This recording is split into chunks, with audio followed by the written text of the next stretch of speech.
Symbols are not the truth. Symbols are only truth because we agree, not because they are really the truth. But the second half of the agreement is learn to listen, and the reason is simple. When you learn to listen, you understand the meaning of the symbols that people are using. You understand their story, and communication improves a lot. Then perhaps instead of all the confusion among humans who inhabit the earth, there will be clarity. Once you realize that hardly anything you know through symbols is true, then be skeptical has a much bigger meaning. Be skeptical is masterful because it uses the power of doubt to discern the truth. Whenever you hear a message from yourself or from another artist, simply ask, is it truth or is it not truth? Is it reality or is it a virtual reality?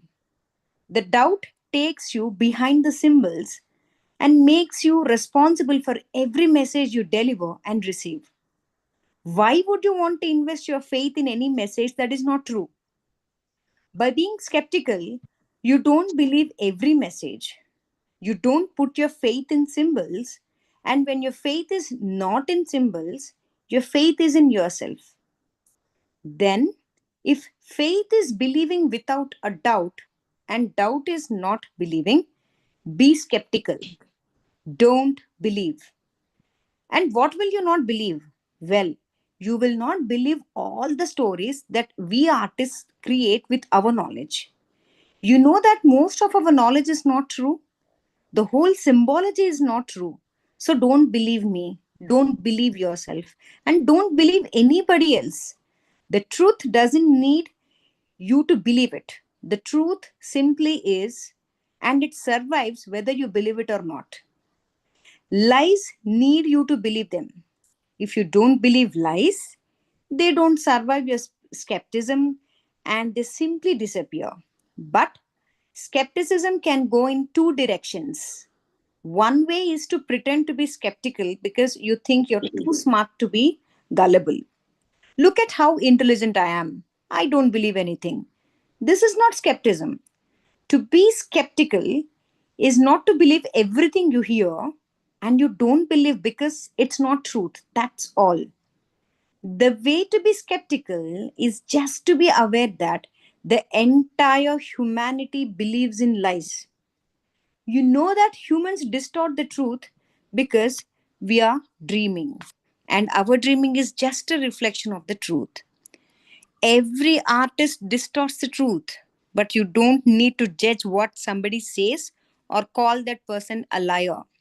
All of us tell lies in one way or the another, and it's not because we want to lie. It's because of what we believe.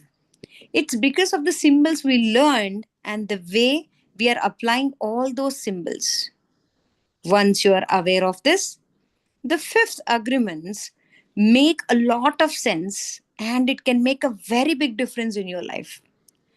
People will come to you and tell you their personal story. They will tell you their point of view, what they believe is truth. But you won't judge if it's truth or if it's not truth. You don't have any judgment, but you do have respect. You listen to the way other people express their symbols, knowing that whatever they say is distorted by their beliefs. You know that what they're telling you is nothing but a story, and you know that because you can feel it. You just know. But you also know when their words come from truth, and you know without words, and that's the main point. Truth or fiction, you don't have to believe anyone's story. You don't have to form an opinion about what someone says. You don't have to express your own opinion. You don't have to agree or disagree. Just listen. The more impeccable a person is with word, the clearer the message will be. But the words that come from another artist have nothing to do with you. You know that is nothing personal. You listen and you understand all the words, but the words no longer affect you. You no longer judge what other people say because you understand what they're doing. They are only letting you know what is going on in their virtual world. You already have the awareness that all artists live in their own dream, in their own world. In that world, whatever they perceive is truth for them. And it could be that it's absolutely true for the artists who are expressing their story, but it's not truth for you. The only truth for you is what you perceive in your world. With this awareness, there is nothing to prove to anyone. It's not about being right or wrong. You respect whatever somebody says because it's another artist speaking. Respect is so important. When you learn to listen, you show respect for the other artists. You show respect for their art, for their creation. All artists have the right to create their art in whatever way they want. They have the right to believe whatever they want to believe. They have the right to say whatever they have to say. But if you don't learn to listen, you'll never understand what they are saying. Listening is so important in communication. When you learn to listen, you know exactly what other people want. Once you know what they want, what you do with that information is up to you. You can react or not react. You can agree or disagree with what they say. And that depends on what you want. Just just because people are just because other people want something, that doesn't mean you have to give them what they want. People are always trying to hook your attention because through the attention, they can download any information. Many times, you just don't want that information. You listen, you don't want it, you ignore it and change directions. But if that information hooks your attention, then you really want to listen to find out if what someone is saying important to you. Then you can share your point of view if you want to, knowing that it's just a point of view. That's your choice, but the key is to listen. If you don't learn to listen, you'll never understand what I'm sharing with you right now. You will jump into conclusions and react like it's your dream when it's not your dream. When other artists are sharing their dream with you, just be aware that it's their dream. You know what your dream is and what your dream is not. Right now, I'm sharing the way that I perceive the world, the way that I dream, and my stories are truth for me. But I know they are not the real truth, so don't believe me. Whatever I tell you is just my point of view. Of course, from my point of view, I'm sharing the truth with you. I do my best to use words in the most impeccable way so that you can understand what I'm saying.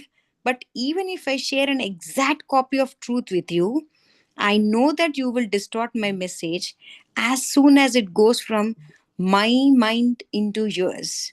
You'll hear the message and tell yourself the same message in a completely different way according to your point of view. Then perhaps what I say is the truth or not the truth, but perhaps what you believe is not the truth. I am only one half of the message. You are the other half.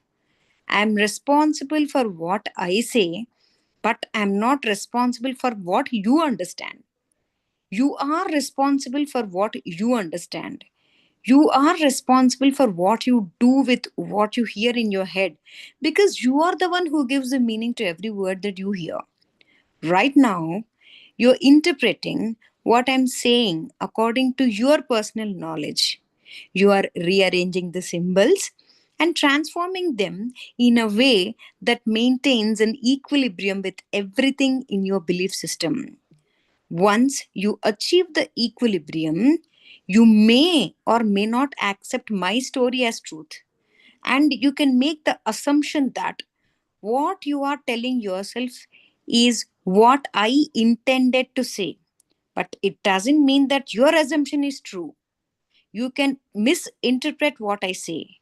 You can use what you hear to blame me, to blame somebody else, to blame yourself, to blame your religion or philosophy, to be angry with everybody, mainly with yourself. You can also use what you hear to find the truth, to find yourself, to make peace with yourself, and perhaps to change the message that you deliver to yourself. Whatever you do with my words is up to you. It's your dream, and I respect your dream. You don't have to believe me, but if you learn to listen, you can understand what I am saying. And if the information I'm sharing with you makes sense to you, then you can make it a part of your dream if you want to. You can take whatever works for you and use it to modify your dream, and what doesn't work for you, just ignore. It won't make any difference to me, but it might make a difference to you because I make the assumption, knowing that it's an assumption, that you want to become a better artist, and that's why you are challenging your own beliefs. Then be skeptical. Don't believe me. Don't believe anybody else, but especially don't believe yourself. When I say don't believe yourself, oh my goodness, can you see the implication? Don't believe everything you learned. Not believing yourself is a huge advantage because most of what you learned is not the truth. Everything you know, your whole reality is nothing but symbols. But you are not that bunch of symbols that talk in your head. You know that, and that's why you're skeptical and you don't believe yourself. If your beliefs are telling you, I'm fat, I'm ugly, I'm old, I'm a loser, I'm not good enough, I'm not strong enough, I will never make it, then don't believe yourself because it's not true. These messages are distorted, they are nothing but lies. Once you can see the lies, you don't have to believe them. Use the power of doubt to challenge every message that you deliver to yourself. Is it really true that I'm ugly? Is it really true that I'm not good enough? Is this message real, or is it virtual? Of course it's virtual. None of these messages come from the truth, from life. They come from distortions in our knowledge. The truth is there are no ugly people. There is no good enough or strong enough. There is no universal book of law where any of these judgments are true. These judgments are just agreements that humans make. Can you see the consequences of believing yourself? Believing yourself is one of the worst things you can do because you have been telling yourself lies throughout your whole life. And if you believe all those lies, that's why your dream is not a pleasant dream. If you believe what you tell yourself, you may use all these symbols that you learn to hurt yourself. Your personal dream even be pure hell, because believing in lies is how you create your own hell. If you're suffering, it's not because anybody is making you suffer, it's because you obey the tyrant that's ruling your head. When the tyrant obeys you, when there is no longer a judge or victim in your mind, you won't be suffering any longer. Your tyrant is ruthless. It's always abusing you by using all those symbols against you.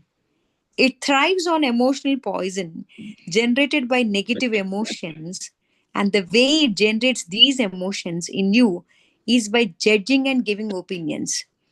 Nobody judges you more than you judge yourself. Of course, you try to escape from the judgment, the guilt, the rejection, the punishment. But how can you escape from your own thoughts?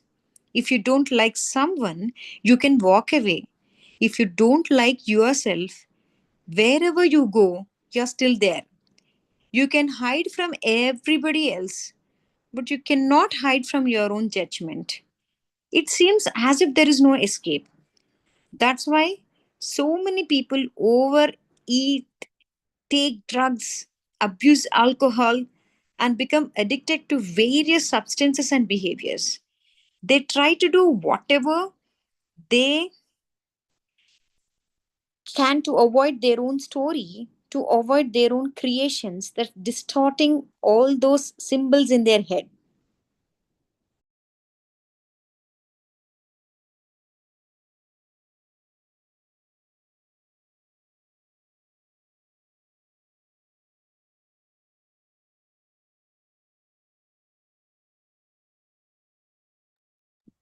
Oh, Ranavi? Yeah, yeah. The screen is not been shown. No, it's visible. Acha, it was visible to me actually. Yeah, just now it has gone. Okay, okay. And still more up.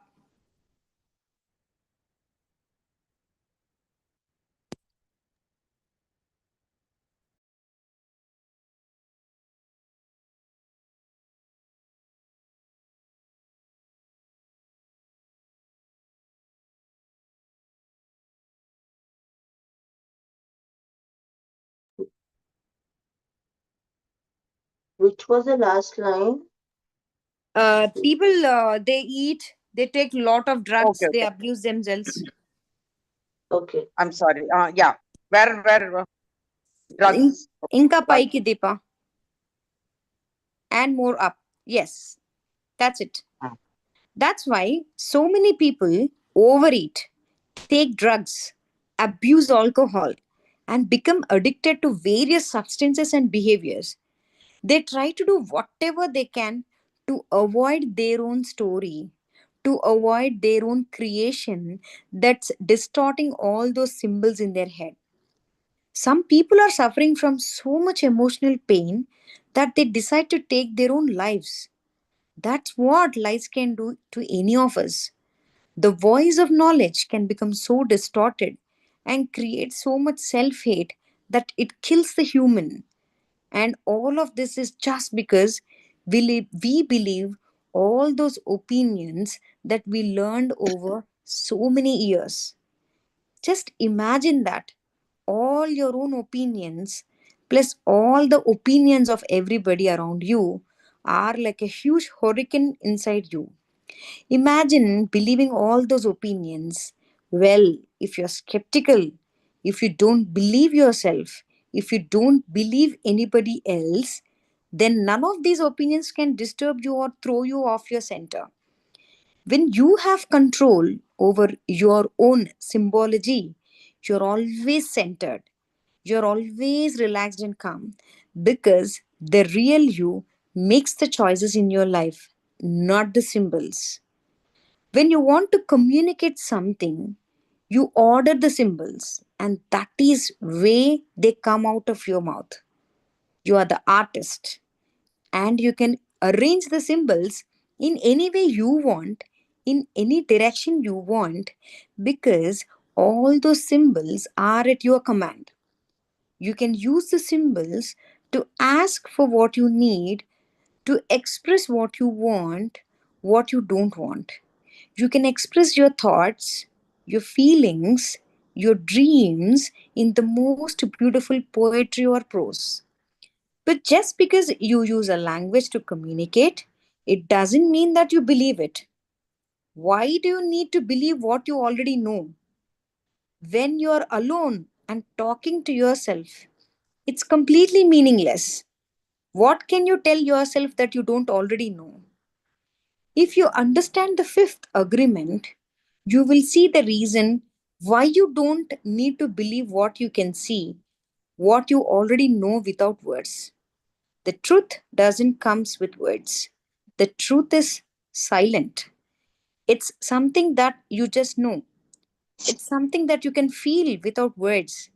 And it's called silent knowledge. Silent knowledge is what you know before you invest your faith in symbols. When you open yourself to the truth and learn to listen, then all the symbols lose their value. And the only thing that remains is the truth. There is nothing to know, there is nothing to justify. What I'm sharing with you is not easy to understand. At the same time, it's so simple that it's obvious. In the end, you're going to realize that languages are symbols that are only true because you think they are. And if you put them aside, what remains? The truth. Then you see a chair and you won't know what to call it. But you can sit on it and the truth is there. Matter is truth. Life is truth. Light is truth. Love is truth. The human dream is not truth, but not being truth doesn't mean that it's bad. Being bad is just another concept that is not truth either. Once you realize that, you create the whole symbology to communicate with your own kind. Then you find out that the symbols are not really good or bad or right or wrong. You make them right or you make them wrong with your beliefs. That is the power of your belief. But the truth is beyond belief. When you go beyond symbols, what you find is a world of perfection where everyone and everything in creation is perfect. Even the investment of your belief in every word is perfect. Even your anger, your drama, and your lies are perfect. Even the hell that you sometimes live isn't perfect because only perfection exists. Just imagine if you lived your whole life without learning all the lies in your knowledge, without suffering from investing your faith in lies, superstitions, and opinions. You would follow life like the rest of the animals, which means you would keep your innocence your entire life. In this process of domestication, you lose your innocence. But in losing your innocence, you start to search for what you have lost. And this leads you to gain awareness. Once you recover awareness, you become completely responsible for your own evolution, for every choice you make in life. If anyone is interested, you can go ahead. Otherwise, I'm ready to read. Anything is okay with me.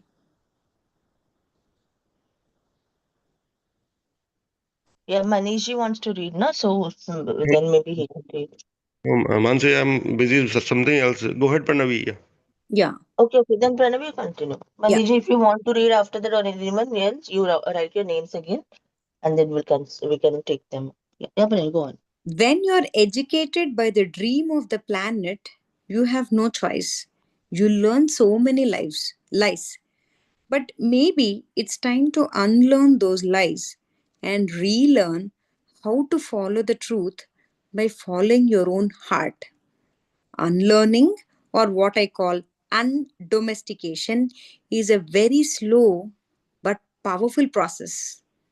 As we said before, every time you take your faith away from a symbol, that power comes back to you and it keeps coming back to you until finally the entire symbology has no power over you. When you take away the power of every symbol and bring it back to you, the whole dream is powerless. And when all that power has returned to you, you are invincible. Nothing can defeat you. Or perhaps I should say that you can no longer defeat yourself because it's exactly the same thing. Once you recover all the power you invested in symbols, you don't believe every thought that comes into your head. You don't believe your own story, but you listen to your story. And because you respect your own story, you can, yeah, your own story, but you listen to your story. And because you respect your own story, you can enjoy it. When you go to the movies or read a novel, you don't believe it, but you can enjoy it, right? Once you can see the difference between reality and the virtual reality, you know that you can trust reality and you don't have to trust the virtual reality. But you can enjoy both. You can enjoy what is and you can enjoy what you create. Even though you know your story is not true, you can create the most beautiful story and you can guide your life through that story. You can create your personal heaven and live in that heaven. And if you can understand other people's stories and they can understand yours, then together you can create the most beautiful dream. But first, you need to unlearn a lot. And the fifth agreement is another perfect tool for that. Wherever you go around the world, you will hear all kinds of opinions and stories from other people. You will find great storytellers wanting to tell you what you should do with your life. You should do this, you should do that, you should do whatever. Don't believe them. Be skeptical, but learn to listen and then make your choices. Be responsible for every choice you make in your life. This is your life. It's nobody else's life. And you will find that it's nobody else's business what you do with your life. For centuries, there have been people who claim to know the will of God and who go around the world preaching goodness and rightness and condemning everybody. For centuries, there have been prophets who predicted big catastrophes in the world. Not that long ago, there were people who predicted that in the year 2000, all the computers would fail and society as we know it would disappear. Some people thought we would return to the time of the cavemen. The day arrived, we celebrated the new century, the new year. And what happened? Nothing happened. Thousands of years ago, just like today, there were prophets who were waiting for the end of the world. At that time, a great master said, there will be many false prophets who claim to be speaking the word of God. Don't believe. You see, the fifth agreement is not really new. Be skeptical, but learn to listen.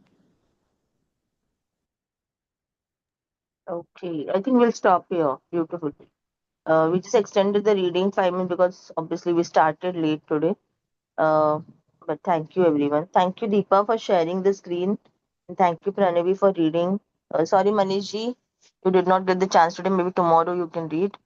So yeah, we can open up for the discussion now, and we can, if possible, we'll try to wind up at 8 o'clock as always, or then maybe if we are in a flow or something, we can go for another 5 minutes for today since we started late. Sorry for that from my end. So yeah, please do share. Please open up.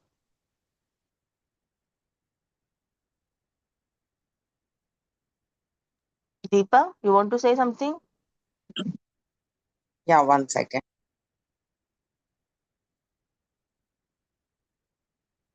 Um, no, actually, I was just listening today. Uh, Still in a very contemplative mode, and the writer, I think, is basically focused on believe in what uh, is good and honest, and what you believe in. So our belief also is based on our learning. If that learning is based on some negativity or doesn't make us feel good, we shouldn't believe in that. So I think that is what he was telling. Not able to tell properly today. Yeah. If anyone else wants to go ahead, No, please no, go ahead. this was Thank you. good. This was good enough. You at least you said you got the perfect gist of the learning. So don't say that it's not good enough. It was very good. So thank you for that, Deepa. Yeah. I Who think else? that is exactly what the writer is doing here. Yeah. So Thank you. I think take care, dear. And also others also, whoever like please, we are just few people today, so let's share each one of us whatever we have understood from the from the reading of today. So just one line is also good enough. Sure, Mansi. I remembered, like in NLP, there is a topic where we have to understand the situation from a third point of view. Let's if we two people are arguing, we have to think from a point of view, third person, as if third person is there, what he might understand the truth, right? So it is something like that. So I will have my own dream or a symbol language which I understand. Others will have their own language which they are saying, but the truth exactly is different. The truth is truth. So what we perceive is different from the truth. Maybe the truth. I think in Yes. NLP there is something like this, right? Yeah. There are techniques, not just in NLP, in many other places also, where you see things from a third Third people's. point, Yeah, fly right? on the wall is the NLP technique, what Deepa has mentioned. Yes, Right. yes, it's one. Yeah, very true. So yeah, very true. Actually, wonderful perspective. See, uh, this was not mentioned in the book directly, but if you if you had not shared, we would have not seen it through this lens. So yeah, thank you for sharing that, Lina. Yeah. Anyone else who would like to go next? Yeah, Manishji. Yeah, see, my share is that, see, whatever we do on a day-to-day basis, or that is based on some belief. But the thing is that as we grow with time and things like that, we have to change our beliefs also based on the circumstances, and how we keep learning from time to time. And we should be open to, just like evolving, right? We have to keep evolving, keep evaluating ourselves, and be flexible with the new ideas, and like, no, don't take anything final, whether it is my belief or somebody else beliefs. And uh, we should keep contemplating, and keep finding, keep evolving, and keep finding ways to do the things better, and uh, you know and don't get stuck with any opinion or any belief or any word or any symbol, things like that. So, but overall, my takeaway is that, as long as, we are consistent with our day-to-day habits, and be fully passionate about doing something that we love to do. It is just, you always focus on, like, whatever, if I'm loving what I'm doing, and I'm consistent with that, it will, things will keep getting better, and we keep learning, and keep evolving. It just, the key is, doing, like, what we become, like what we do on a day-to-day basis is what we become. So our life is basically a result of our habits, and keeping a very disciplined life, and using those habits, I think a lot of things fall in place. And like, don't think too much on something, and just, be calm, be peace at with yourself, because, the peace, calmness, and feeling of love and joy, they are the highest vibration of our mind.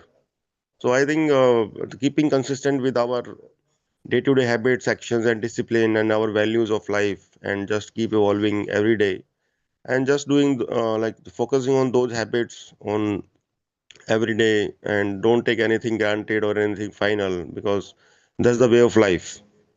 Just like you take first 5 steps, and then you will find the way to the next 5 steps. So don't think too much, just do your best, and always believe that, you're my source of energy is same as the source of the universe. Just believe in yourself and keep evolving. That's my say there. Yeah, thank you. Yeah, good morning to all. Yeah, Pranav, you go. Here, the author has used three keywords again and again to install the power of that. The first one is domestication, third one is undomestication. So the second one is undomestication, and third one again and again he is asking us to be skeptical about everything because we are being domesticated for so many years. So consciously, you need to work on the process called as being spectacle. So people, whatever they say, whatever they think, whatever they pose on us, you need to be skeptical about everything because it is just a process of domestication. Nothing is truth. So when you are skeptical again and again, you can retrieve the power back. So if you collect that power back again and again, so all these shackles and the belief systems which is being framed by the people or the environment around us can be broken. And this is the shortcut to open to the reality. So you should keep on being skeptical about everything. But yes, he's telling be skeptical, but then please do listen to their version as well in a detached way, framing that it is their point of view. So that point I have really loved. Thank you all. Yeah, wonderfully said, wonderfully said. So I just remembered one story which was shared by one of our mentors, and which I feel fits in very well over here. So I'll just share that. So there was this one family in which they used to cook like all the anyone vegetarian. Excuse me for this, because I'll try to share the story as I listened to it, as I heard it for the very first time. So you can imagine something else, because I'll be referring to a fish. You can imagine maybe a brinjal or whatever suits you. So just an example. So basically, there was this family who used to cook the fish like a pomfret in a small pan, a very very small pan, making four pieces out of it. Like it's like a smaller fish, but it's almost like a size of a palm, of your palm almost. Okay, so imagine that. So or at least the size of a palm, or even bigger at times. So the family used to keep make it in four pieces and cook it in a smaller or cook it in their pan, like not a smaller pan, but basically they used to make it always in four pieces and make and cook it. So one day what happens, the small child, or not very small, like a school going or whatever, that the grandson in the family wants to eat the full version of it, like a full fried version, a fully cooked open like version of it. And he asked his mom, so please cook it in full. I've seen it outside and I like it that way, so why don't you do it at home? So why don't you make it like without cutting, just make it in a full version. And she's like, no, this is how we make it, this is the traditional way, and this is just how we are supposed to do it. Then the child asked, but why can't we do it the full, in the complete version? Then she says, no, because grandma, my mom used to do it this way. So then he was like, but that doesn't make sense. So she says, I don't know, but she always did it this way, so I have to follow through. So then fortunately, the grandmother is there. So he calls her, and then he asks her, ki, grandma, I want this pomfret to be fried in full, but I don't know why Mama just wants to cook it in pieces, and I don't want it to be in pieces. I want to taste it in the full version, with all the masalas and everything. So can you please make it in a fuller this thing? So can you just tell her to do that? So she was like, no, this is how we do it, because that's how I have been always been doing it, and that's how I do it. That's the traditional way how we make it. Then he says, but that doesn't make sense. Why we have to follow the traditional way? And then she was like, because my mom used to do it that way. And he was like, oh, it doesn't make sense. Then fortunately, and with the child's grace, the even the great grandmother was alive. So finally, he calls that great grandmother, and the great grandmother, and he asks him, great grandmother, I want to cook, I want to eat, I wish to eat the pomfret in full. And mom and grandma both of them, they're not agreeing for that, and they want to make it in pieces, because you used to do it that way. Why you used to do it that way? And she's like, if you want to make it in full, you can. Why are you, what's stopping you? He's like, because they both are saying that it's the traditional way how we cook it. You don't make it in pieces. So she starts laughing and she says, yeah, because at that time we had a smaller pan. So we had to make it in pieces. Now, if you have a bigger pan and you can make it in full, go ahead and do it. So this story just reminds me that there are some rituals, like it's again, there is another reference also which we call, like my husband gives that example sometimes, like sometimes when we so there is this one kahavat or something where they say that the older this thing, I don't know the literal words of it, but it is in Marathi, and they used to say that the older generations, they used to put their dhoti, they used to tuck their dhoti up or something like that. uh, So no, sorry, it was the other way around, that they used to leave that dhoti open, and then they used to walk. And nowadays, and it said but at that time those people were very tall and they had a different personality, so that is why they had to dress up that way. But now that with years we have become little shorter and our personalities have changed, if we try to do it that way, we will fall. So we have to tuck it up, and that's essential to move with time. So so that was another example. So similar, like there are rituals, there are examples and things like that around rituals. What I understand is basically sometimes we just blindly follow through some rituals or things like that, which is actually not necessary, because if we understand the deeper meaning out of them, maybe we can see through that they're not relevant right now. So just remember this story and just wanted to share. I hope I was able to convey it properly. Others, please explain your perspective or whatever. We can just go, since I only took a longer time. It's 7:59. Maybe if anyone wants to speak, we can just go for another 4-5 minutes today, and switch off the call at 8, not 5. So who would like to add or anything about from what I shared? Any perspective on that? Or do you agree? And any other example related to it? Or any other thing from what we read today? Anything that caught your attention? Yeah, good morning, Mansi. The only thing that attracted me in today's reading was that nobody judges you more than you judge yourself. Matlab, you can escape away or walk away from anybody else's thoughts, but how can you walk away from your own inner thoughts?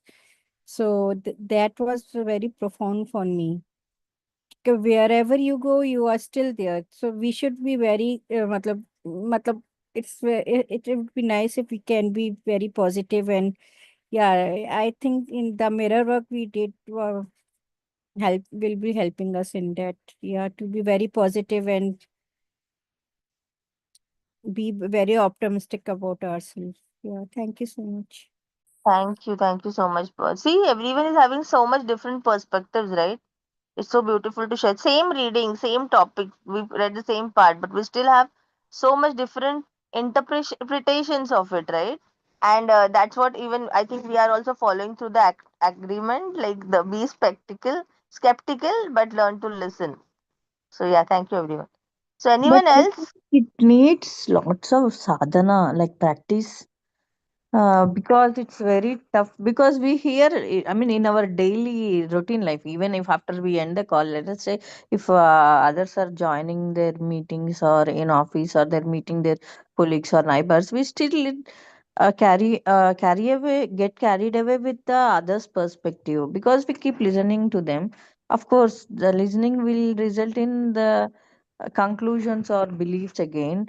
So we immediately believe them, rather than stopping for a moment and thinking that no, that is their dream or their symbolization. Let us be skeptical and know the truth. I mean, in daily life we would not focus on this much, but we have to. I mean, when we are patient enough and we have leisure time, maybe we will follow this, but patiently. But in our daily hurry, very busy life, this is very hard to follow.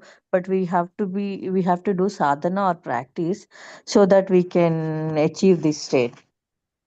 Thank Yes, you. yes, absolutely, absolutely. And basically, uh, this is like about building the muscle, right? Like as and when we practice something or we are more aware. So now the awareness is there, right?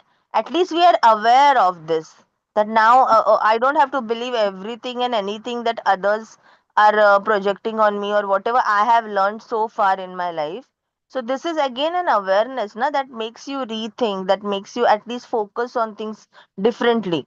So that's, and it's always a, like as you said, it's a wonderful word you use, Lina. Sadhana is the right word, I would say, because it's always a practice. It's always we are all what all these yogis and all they do, right?